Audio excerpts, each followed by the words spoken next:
Bienvenue les petits loups, aujourd'hui on aborde le Veni Creator. Non, c'est pas le frère de Terminator. Non, c'est pas non plus le frère de Predator. Non, c'est une très ancienne prière du 9e siècle. Oui, question de la jeune Candice. Quand vous dites qu'elle est très ancienne, est-ce que cela veut dire qu'elle est plus vieille encore que notre prof de caté? Ah, d'accord, très drôle. Viens en nous, esprit créateur, visite les âmes des tiens, emplis de la grâce d'en haut, le cœur de tes créatures. C'est beau, mais j'ai pas tout compris. Qu'est-ce que ça voulait dire quoi?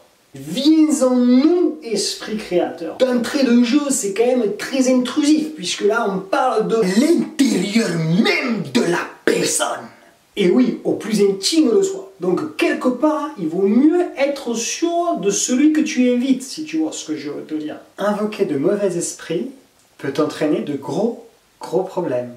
Mais bon, là on est plutôt safe, puisqu'il s'agit de l'esprit créateur, peut-être même le même qui planait au-dessus des eaux au moment de la création du monde. Question du petit Alexandre. Pourquoi l'esprit soufflait-il sur les eaux lors de la création du monde? Était-ce pour refroidir les eaux comme ma grand-mère quand elle souffle sur sa soupe?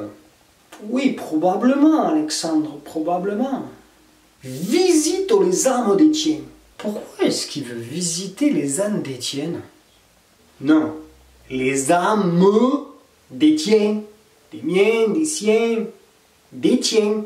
Bon, l'âme, anima, ce qui donne la vie. On invite donc l'esprit créateur à venir à l'endroit même de ce qui nous donne la vie, de ce qui fait de nous des vivants. Et quand on dit les âmes d'Étienne, non mais c'est qui cet Étienne? Moi j'ai toujours pas compris. Donc je disais, quand on dit les âmes d'Étienne, c'est déjà que l'on est dans une appartenance à cet esprit créateur. C'est-à-dire qu'on lui appartient comme on lui appartient à une même équipe. Emplis de la grâce d'en haut ceux qui sont tes créatures. Là, moi je dis, là ça sent bon. Pourquoi ça sent bon? Mais déjà, parce que ça vient d'en haut. Parce que globalement, si tu veux, ceux qui viennent d'en bas, non. Un exemple, tes pieds par exemple. Bon. Tes pieds, ça sent pas, tu vois. Si tu montes un peu, que tu arrives au milieu, non, on va pas faire le milieu.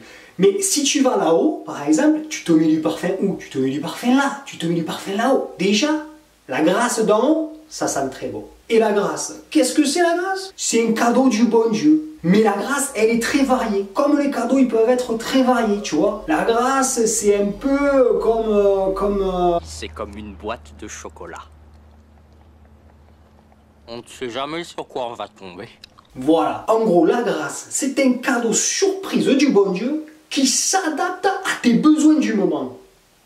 Le top. Et on finit par les cœurs qui sont tes créatures. Bon, c'est un peu comme les âmes d'Étienne. Ah, il a dit Étienne.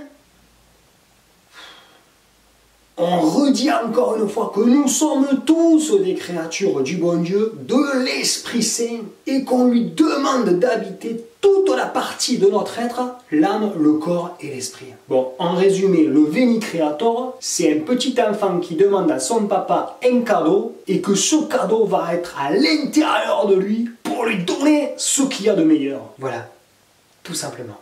Allez, vivement l'épisode numéro 2, hein.